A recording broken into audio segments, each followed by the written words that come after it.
This is The Rise and Fall of the Third Reich, A History of Nazi Germany by William Shearer, Okay. written in 1960, I want to say. Okay. I just finished this. Okay. yeah. How long did it take you to read it? Originally published in 59. Well, I started it last spring, so like Oh, wow. 8 months ago. But then I set it down for several months and picked Right. it up again and set it back down. It's like super dense. It's super dense. It starts out talking about like Hitler's childhood and the whole like the whole history of Germany, basically, like going back hundreds and hundreds of years. So it sort of touches all of that, and then World War I and how Germany was treated pretty poorly after World War I, and that created all this national resentment. So, but then it links that with Hitler's childhood and his upbringing, where he got his ideas from, and sort of traces his evolution to power and the formation of the Nazi Party and the outbreak of World War II, all that, all the way to the Holocaust, which we're talking about today, and then ends with Hitler's death and the end of World War II and the Nazi Empire. Oh, wow. So it seems like Hitler is definitely the main character of the Holocaust. So I don't know if we want to start with who Hitler was. So maybe we can start like with his childhood. I don't know. Do you think he had any childhood trauma? Man, see, this is the hard part because I read this so long ago, so I don't remember all the details of it. I need to go back and sort of look at the parts that I've underlined here. But there's one thing to note. There's a lot of criticism about this book. Oh, interesting. Okay. It's been widely praised, and it's really a classic. Okay. People refer to it all the time. But with that being said, it also has been the subject of a lot of criticism. Okay. And I think one of the criticisms of it is that it's this grand, sweeping narrative. It covers, it really focuses, the bulk of it is like the 12 years of the Nazi Party. Okay. But it really, as I said before, traces that hundreds of years of evolution to how Germany got to this point. So it's this really grand, sweeping narrative. So it's been critiqued for that. And William Shearer was an American journalist. He was a foreign correspondent in Germany during World War II. And so there was criticism about a journalist trying to write history. Like those are kind of separate spheres, at least in each other's perspectives. So there's criticism on that. But then there's also criticism that Hitler was very much the central figure in this book. And there's obviously tons of other people and factors. So it's sort of, people have criticized it for subscribing to the great man theory of history solely. Okay. So there's like, the great man theory of history and then the sort of forces theory of history. Okay. And there's always this debate about which it is. So the great man theory is like it's individuals that drive big events, but then there's the more focus, social forces, historical context. Yeah, something that's more, it sort of downplays individual people and just looks at the context. And I think what's most accepted now is a synthesis of both of those, but this is very much like Hitler is the central figure in all of this. Okay. So that's one way to look at it, but as kind of a starting point, I think it's also helpful that there's helpful to touch on the fact that there's other ways to view the Holocaust and the Nazi rise. Okay, so I'm kind of wondering, because you were a history major in college, correct? Mm-hmm. And I'm wondering is that the main motivation for you reading this book, or what was the main motivation? Yeah, I think so. I've just always been interested with history and events, and I view history and the playing out of events as the expression of humanity, and that takes all sorts of different forms. Good ones and bad ones, and all this gray area in between. But the reason that I read this book, it's a classic, so it's referred to a lot. So I wanted that base. I wanted to see what the hype was about, I guess. Yeah. But also the idea of tracing such a big event in history, tracing the evolution of that and the ideological perspectives behind that and why it appealed to so many people. That's what I think is so fascinating really about fascinating. this to me and to so many people, right? I know, as we've talked about, that seems to be one of the pieces that fascinates you about this whole era. Yeah, I think the Holocaust and World War II is a perfect example of, I guess, human nature in its raw form, in its crude form. And that's what makes it such a really interesting historical topic.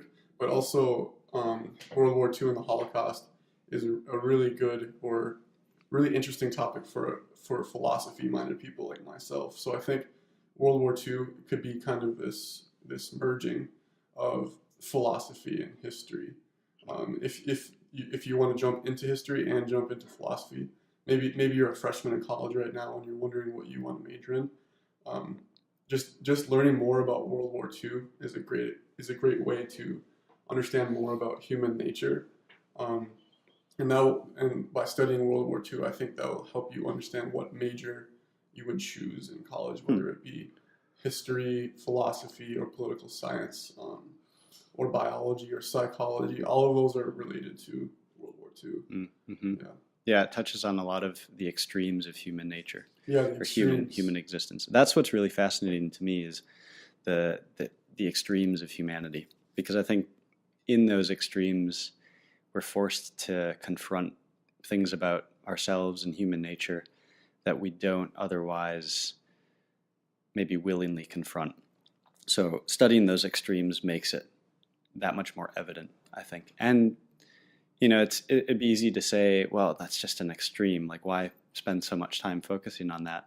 For me, though, in studying these extremes, there's still points that I relate back to myself and how I live my life. So, yes, I'm not living in the context of anything near what the Holocaust was, but in the extremity of the actions that those people, that society took to create that atmosphere, well, there's pieces of that I can draw back, and think about myself and the way that I interact with the world around me and how the world around me is structured and all of these things. So I think there's a lot of utility, there's a lot of use to studying these human extremes, even if we never find ourselves in a place that's directly, relatable to what happened.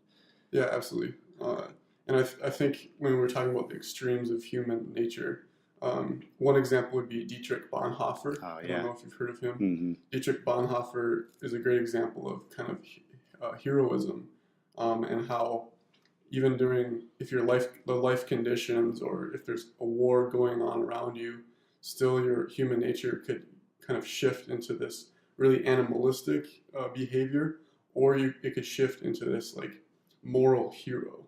And so I don't think it happens very frequently that a moral hero arises from a warlike atmosphere. But that's why I would recommend reading a little bit of Dietrich Bonhoeffer if anybody is interested in this type of this topic of kind of going beyond the odds of a warlike environment around you and still maintaining your dignity and morality. Yeah. And what's interesting about Bonhoeffer is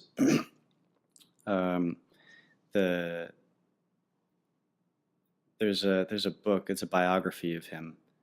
I don't remember what it's called. I Am Bonhoeffer? Maybe. It's by Eric Metaxas, I think. Okay, That's the one I read. There's several of them, I'm sure. But what's interesting is that in that book anyway, you saw the process of him wrestling with, because he was part of the attempt, the assassination plots. Mm-hmm. There are several of them, but some of the assassination plots against Hitler. But his background's really interesting. He's a youth pastor, so he's deeply religious, right? Yeah, right. And so that is where, like, a lot of his morals came from. This very deep-seated idea of holiness and, Jesus's example. And so seeing him reconcile those beliefs with the need to kill Hitler, it's just fascinating. It's really interesting. I remember reading about that, and that just melted my mind. Yeah, because Hitler might be the epitome of evil, and that's why I think the topic of evil is so interesting, both from a historical and a philosophical perspective. And so I don't know if throughout reading this book, what do you think what are some of the moral implications of attempting to murder Hitler? Yeah, I mean, it's just the idea of murder. That's kind of breaking the cardinal rule of human existence. Right? Like the purpose is to exist and to live. And so by taking somebody else's life, that's kind of the cardinal sin. Obviously, there's all kinds of debate about that, but then you start overlaying that with who Hitler was and what he meant to so many people. We have the ability of hindsight now to see him as this evil person. But it's astounding to me in this book, reading about, this book's really interesting because it does really zero in on Hitler as the central character. So most of the book is you're like with him in his meetings, in conversations that he's having, so you get the sense that like you're always in the room with him. So you're sort of seeing, in some way, you're seeing all of this unfold from his perspective. The author definitely puts in his perspective. He's definitely got this bias against Hitler. So you get that too. But it's not so much from the perspective of the German people. But it is a very reoccurring theme. Like there's several instances where he'll write something on the perception of Hitler from the German people's perspective. And like over and over again, so many people supported him.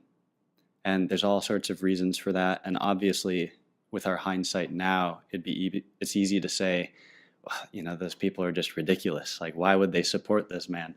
But the level of propaganda that they had kept so many people in the dark.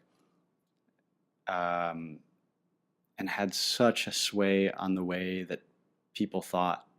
And Hitler did all of these things in terms of policy and rebuilding Germany, and then sort of reasserting itself in the eyes of the rest of the world. So Hitler is very popular.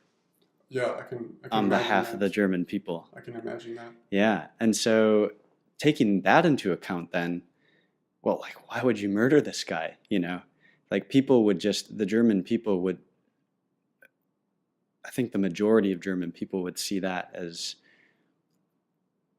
this travesty, as treason. And so that even puts Bonhoeffer's actions into a whole another light. It's not like people were rooting for him, and that just adds a whole other dimension to it. Yeah. If millions and tens of millions of people think that what you're about to do is wrong, but you still believe that murdering him is the correct course of action, that's kind of mind-boggling. Yeah, that's really interesting. I have different ways that I could bring this conversation, but one could be like, that's kind of maybe the dangers of patriotism. On one level is that if everyone supports this one myth, we were talking in our previous podcast about social myth and cultural myth, and I think from Hitler's book Mein Kampf, I think in Mein Kampf he talks a lot about the Aryan race. It's like that archetype or that myth of the Aryan race, and then that mixing with German patriotism.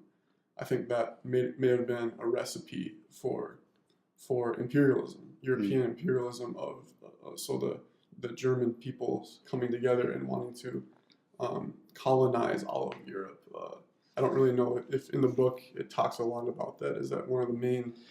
Yeah, it does. It does a lot. That's like his central theme. And yeah, in Mein Kampf, he does. That's the core of it.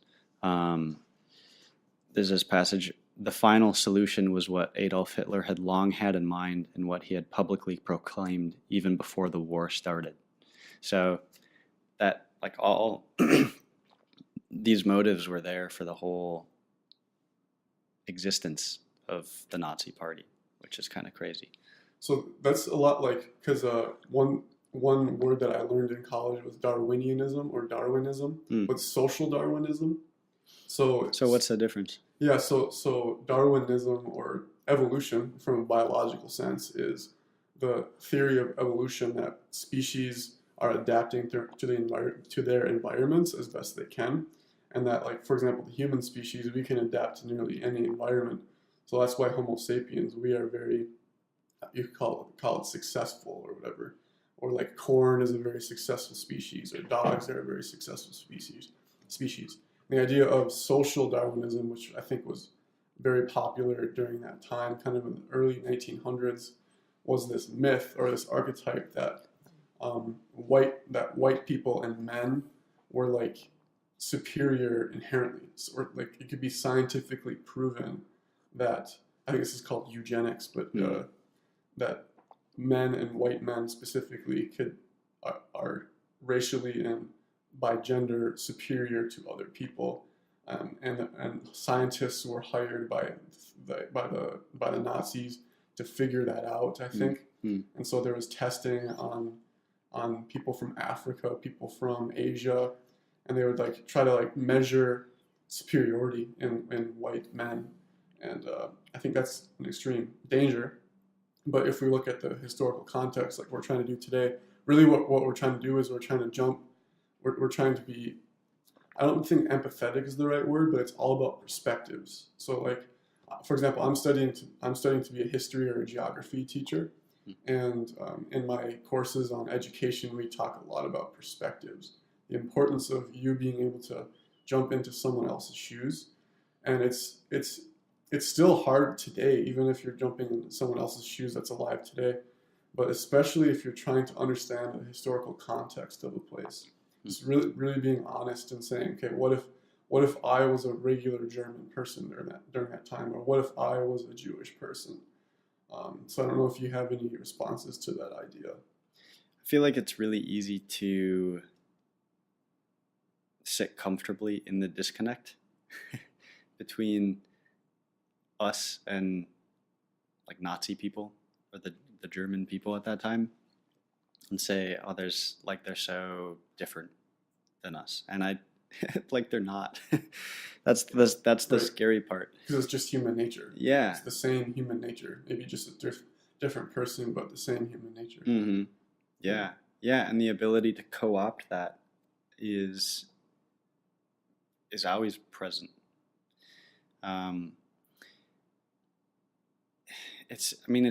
I wonder sometimes how or if it's different given technological advances. Just our ways of communicating are so much more open. Like anybody can communicate with anybody now. And in some ways that changes things, but then I don't know that it fixes things either. There's all sorts of other problems that come with that, right? Mm-hmm. But I don't know, that's a distinction. One thing that's interesting, at the end of the book, they talk about Hitler as kind of the last possible, like, manifestation or metaphor, like the last possibility of a conquest. Yeah, in Europe, in the European scene. Well, just in the world. Because they talk then about like the development of nuclear weapons and how that has not completely eliminated, but greatly reduced the chances for another Hitler to come along. Oh, okay. Like, so Hitler's goal really was to conquer the world. Okay. Like, hyperbole aside, that was his goal. And that was, he didn't have the threat of nuclear weapons to deter him from that. Okay. Isn't that interesting? That's really interesting.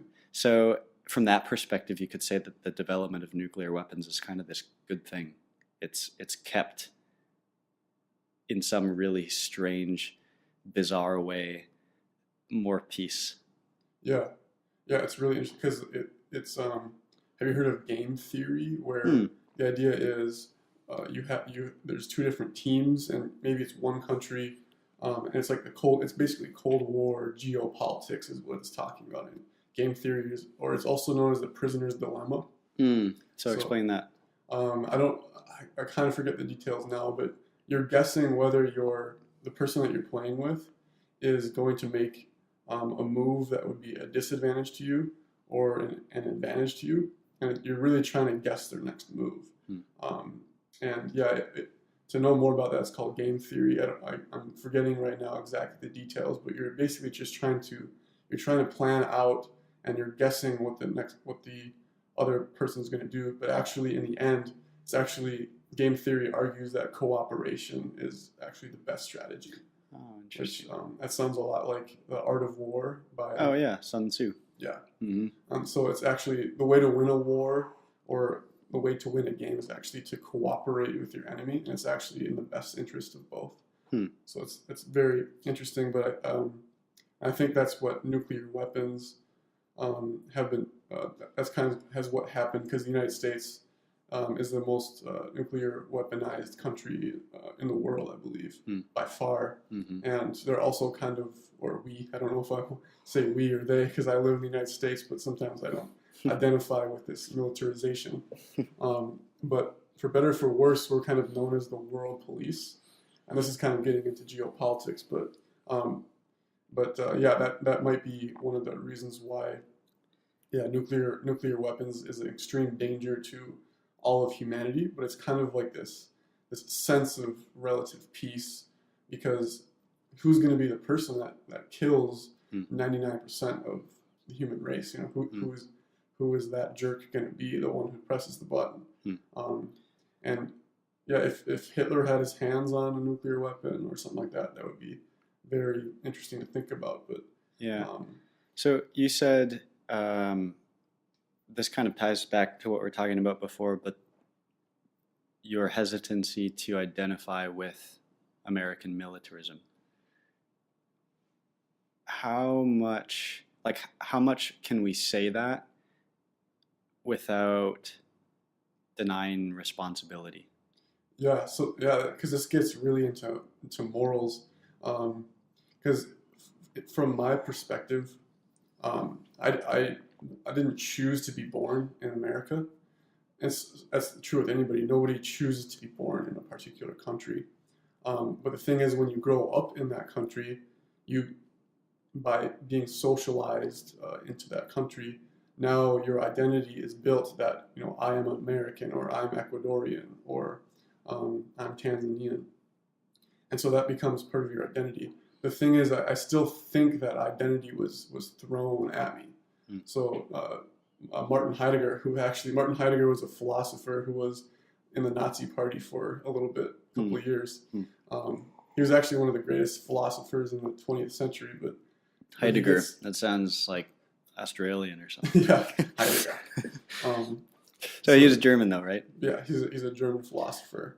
And he talks about this word thrownness. But the idea is like you're thrown into your culture. You're thrown into your cultural context. And since I've kind of have that idea about how, I guess, human nature works, is that you're thrown into historical context. Like, you're given your first language. You're given the family that you're born into. That's why I think American is this identity that was given to me that I never really chose. But I think it's Plato or Socrates.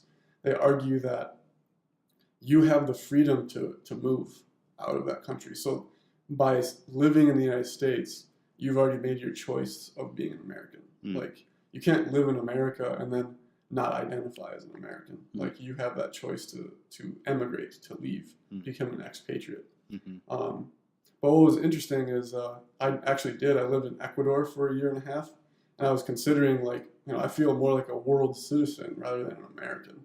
And that's another topic. But I did move back because I felt like I can't really make a difference in a foreign country, because I don't know enough about the cultural context. I know more about here, and I just accept the positives and the negatives of being an American, being a Minnesotan. I just accept that, and I live with that reality. It's not like I'm super proud of being an American or super proud of being a Minnesotan. I just see it as like that's just the way it is, and my life is this way, and I just accept it. And that's kind of how like I think the military works, because the American military is the most powerful in the world. So one act that you can do is by voting. So you can vote for the less militarized party if you are against militarism, or you can go in the streets and protest, or you can just have conversations with your friends and family about the kind of the dangers of militarism. But I think one thing is there's a difference between defending and offending. So when you're on offense that's much morally different than just being a purely defensive military. So I mean, I definitely advocate. I think it's important to have a defensive military. If you're a small country, for example, Costa Rica, they chose not to have a military at all. They just have a police. But I don't think Costa Rica is really a big enough country to have a lot of influence in the world. But the United States is what's called hegemon, or hegemon. I don't know how to pronounce that word, but therefore the United States needs to have at least a defensive military, because other hegemons in the world have a military too. So that gets into that game theory. So game theory perfectly explains why countries choose to have militaries. But another conversation we'll have probably another day is the future of humanity, and how in the future militaries will become less important, because that identity is going to be shifting. For example, with me, I identify more strongly with world citizenship rather than American citizenship. But yeah, so I think that kind of answers your question. I don't know if you have any responses or. Well, I don't know. I was just thinking about, still the idea of responsibility, and what it means to still identify as, say, an American and be proud of that, but then also not deny responsibility for what America has done around the world. Like, what does that even... Because there's such disparity between those things. Like, the American that I want to be is not possible in the America that I live in. Right, exactly. So, I don't know. It's an interesting question to ponder about how you balance those two things. Because we all have responsibility, and, bringing it back to, like the Nuremberg Trials after World War II, all these prominent Nazis were put on trial, and like unilaterally their defense was that, well, they were just following orders. Like, it wasn't me I'm not responsible for this. It's Hitler who's responsible, and he was in charge, so I had to follow orders, and that's a complex bit to deal with, because it's so easy for me to say, like, from my position here, like, to see the ludicrousness of that. A lot of these people, though, then had families. Right. And what did it mean to disobey an order? Well, it meant probably that their family was going to be put in a concentration camp or even killed, or that they were going to be killed. Like all of these major consequences. But still, given the level of atrocity that happened in the Holocaust, they still denied responsibility. Right. And that's, I don't know what to do with that, right? Like that's, I don't know, we can't like fully recognize that and then deny responsibility in our own lives. Mm-hmm.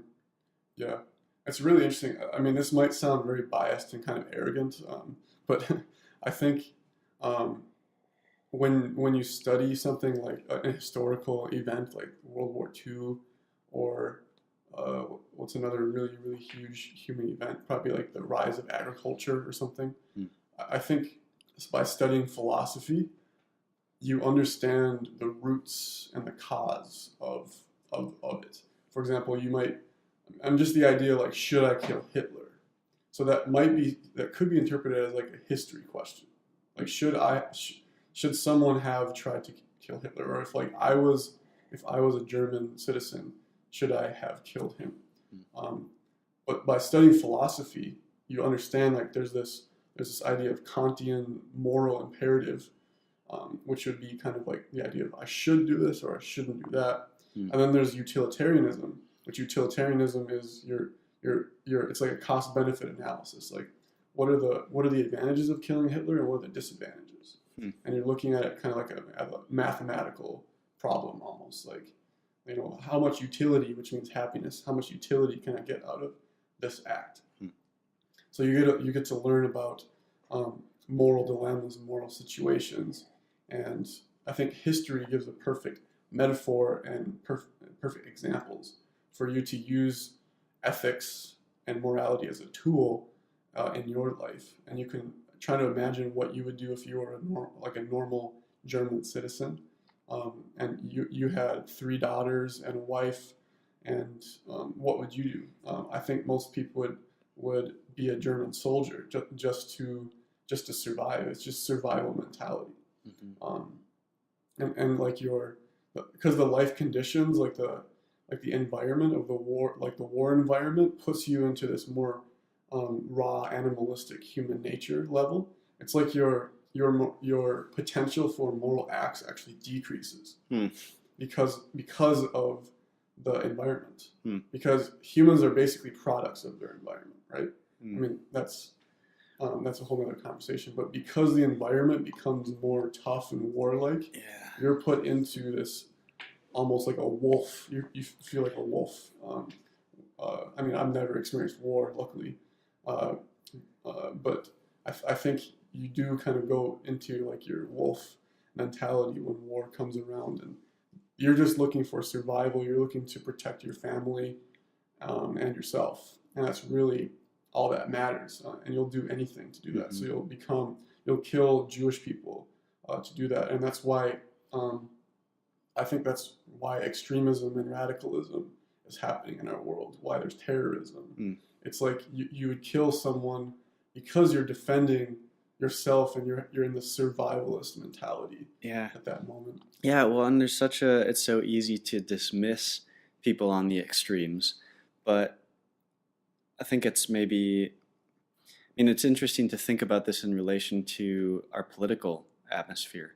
Like, look how we're becoming more extreme. Look how we're becoming more polarized and divided. So it's happening. Like, it's happening to us, you know? Like, as individual people, we can all, I think, recognize that on some level.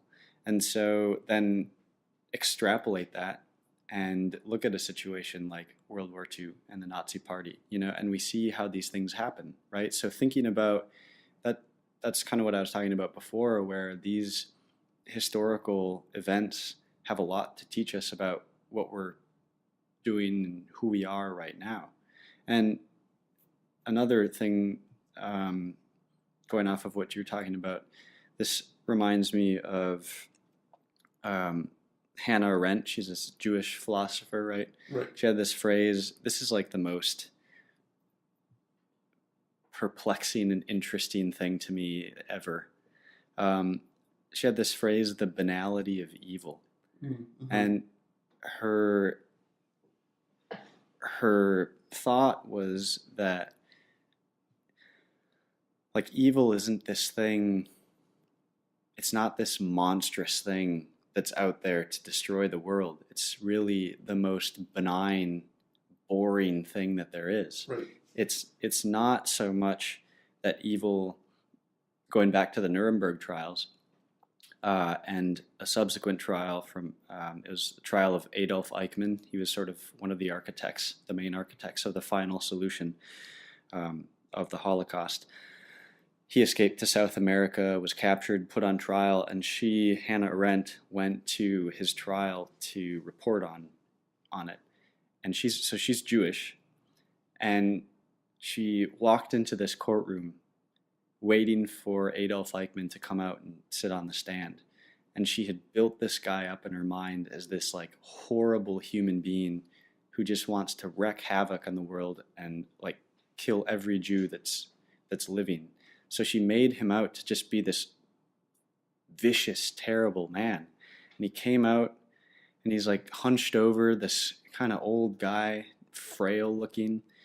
And throughout the process of his trial, he kept coming back to that defense that, oh, I didn't mean for this to happen. You know, I was just following orders.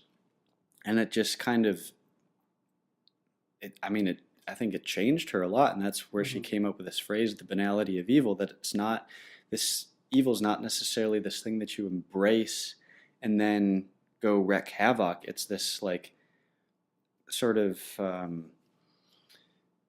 hands-off, what's the word I'm looking for?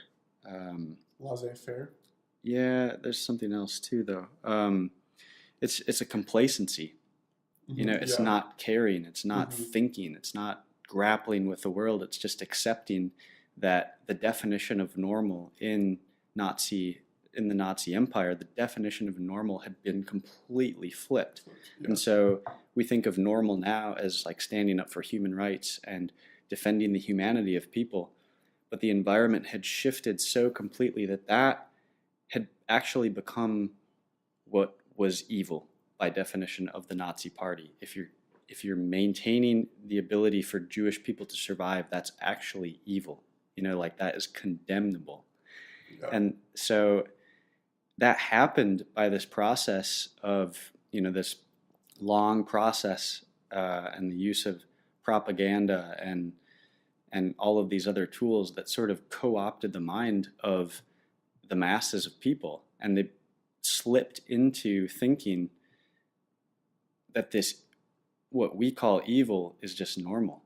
Right. And so it is a complacency. It's just this benign force that just happens, you know, and that's, there's a lot to learn from that. A lot to learn.